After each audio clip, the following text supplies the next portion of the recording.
Estamos de volta com mais um encontro do nosso curso de Postman e hoje no terceiro encontro a gente vai falar sobre coleções e ambientes, tá? As collections e os environments. A gente vai utilizar aqui a API REST aberta, que é online, a JSON Placeholder Type Code. Então a gente não vai precisar desenvolver nenhuma API REST, nenhum sistema de API REST que suporte isso para a gente consumir lá. A gente vai consumir essa API REST online. Ao longo desse encontro a gente vai criar ambientes com variáveis para a gente automatizar e simplificar ainda mais as nossas requests, as nossas requisições ao servidor lá da JSON Placeholder. E também a gente fez no encontro passado uma coleção, uma collection que se chamava Encontro 2. Agora a gente vai ver o porquê disso, tá? O porquê da gente criar collections e as vantagens disso, tá? Que a gente tem ela aqui, ó, a gente consegue fechar e abrir. Essa collection, ela tem um conjunto de requisições.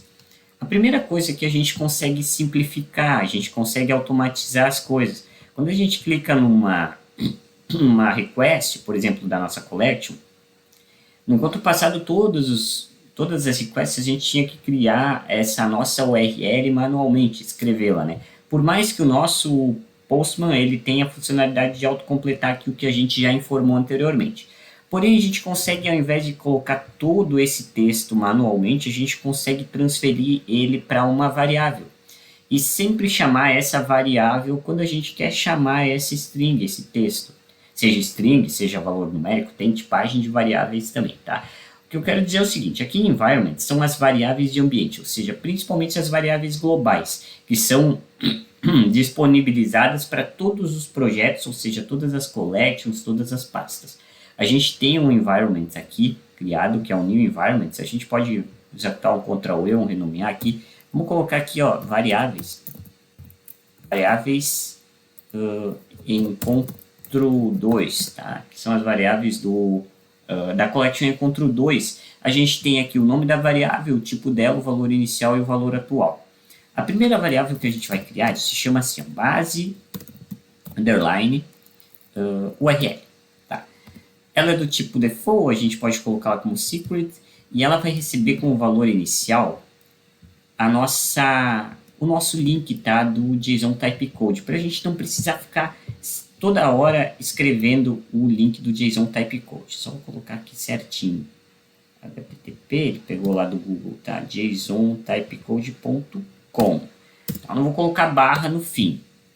Vamos colocar dessa forma. HTTPS, // JSONplaceholder.typecode.com. Ctrl S para salvar. E toda vez que eu chamar a base URL, ele vai chamar aquele texto grande da JSON Typecode. Se eu clicar, por exemplo, aqui na list posts e trocar agora esse texto pelo valor da variável, a gente coloca a variável assim.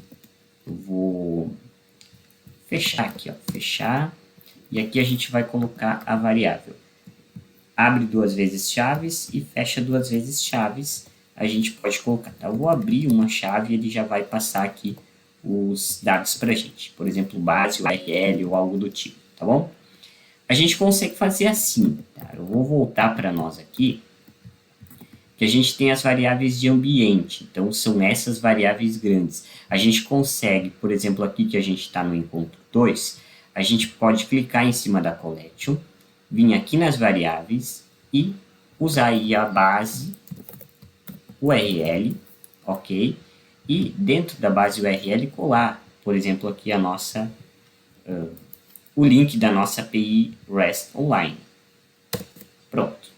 Aqui está ela, tá? Eu só vou fechar aqui essa da nossa aqui, eu vou encerrar aqui a variável global para todos os projetos e vou deixar a variável local, que é visível e utilizável somente para essa nossa collection. Temos uma variável aqui, base URL, agora sim, sempre quando a gente vem aqui no list post, podemos trocar aqui, ó, por a variável base URL, pronto.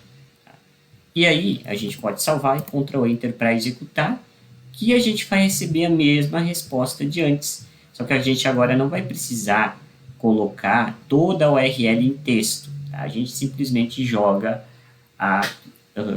variável, tá bom? Vamos fechar aqui o environment e simplesmente dar um Ctrl Tab para a gente mudar a tab, tá? No caso, a tabulação ali, a aba. Agora a gente vai criar uma segunda variável, que é o endpoint de /posts, para a gente não precisar ficar escrevendo /posts toda vez. Então, vou colocar assim, ó, endpoint. Endpoint é um pedaço de URL dinâmico. Então, por isso que se chama endpoint. Endpoint posts. Tá? E aqui a gente coloca /posts. Pronto.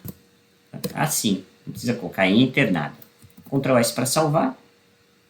A gente troca o texto pela variável endpoint posts. Ctrl S para salvar, Ctrl Enter para executar. E pronto, ó, status code da HTTP REST Response é 200, ou seja, deu certo. Ó, tá bom? Então, toda vez que a gente for chamar a URL e /posts, a gente pode chamar as variáveis e não precisar ficar escrevendo, tá bom? Vamos entrar aqui nessa view post, que é de visualizar um post específico, nessa request.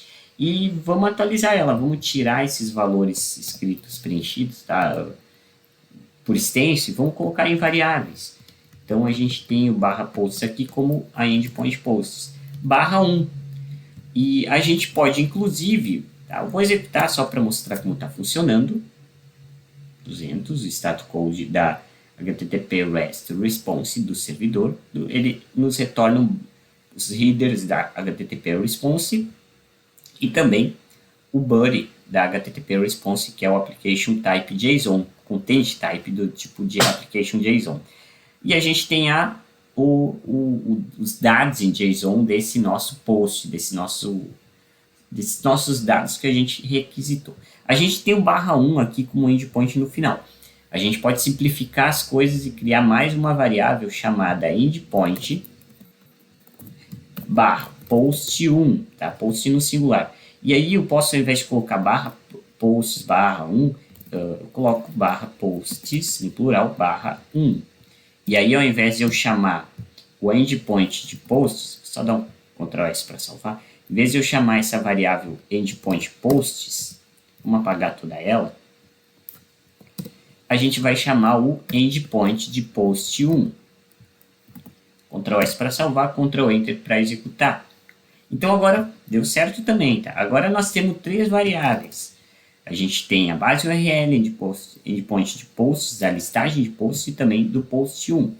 Sempre quando a gente for utilizar esses valores escritos, podemos chamá-los, referenciá-los através das suas variáveis. Tá? A gente está trabalhando nisso com variáveis locais. A gente tem os environments, que é o mesmo padrão para variáveis globais, ou seja, visíveis em todas as nossas collections.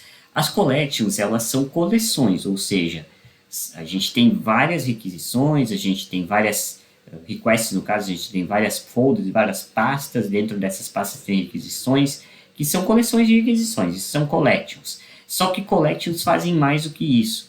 A gente tem aí uma descrição, título, as suas requisições, a gente pode salvar tokens de autenticação, aliás, de autorização, que a gente vai ver nos próximos encontros, executar scripts automatizadores, que a gente também vai ver nos próximos encontros, eles são em JavaScript, a linguagem JavaScript, trabalhar com variáveis, ambientes, environments e variáveis locais, como nesse caso aqui que a gente está vendo hoje, e também fazer execuções, tá? A gente, ao invés de executar, por exemplo, a gente está na Collection 2, a gente quer executar todas as requests. Ao invés de a gente entrar em cada request e ficar executando, a gente consegue executar toda essa collection de uma vez só. Então, a gente vem aqui em Runs, a gente consegue executar o Run Collection, selecionamos e ordenamos as requisições que a gente quer executar e em que ordem. A gente pode executar manualmente, a gente pode criar um schedule para fazer o agendamento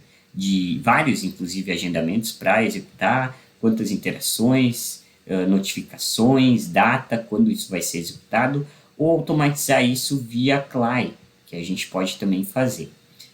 Eu não vou fazer nenhum tipo de funcionalidade a mais aqui, a gente tem performance também, tá? Eu vou deixar na forma manual e vou selecionar todas as nossas requests do encontro anterior que a gente produziu e vou deixá-las nessa ordem, simplesmente executar a collection toda da encontro 2. E a gente está executando todas as nossas requests. Então, ordenadamente, nesse caso, como a gente definiu ali antes de executá-las.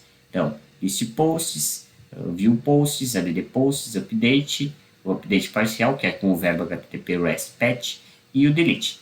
Claro que aqui a gente tem os códigos os status codes de response do servidor, todos eles deram certo. O tempo de ida e retorno, a URL, os endpoints, e nenhum teste, tá? Porque a gente não criou testes automatizados, que é o que a gente vai fazer nos próximos encontros, trabalhar com autorização de requisições nas nossas requests e também essa questão dos scripts em JavaScript de testes automatizadores. Todas essas informações você pode encontrar lá no meu site, que é o ubsocial.github.io.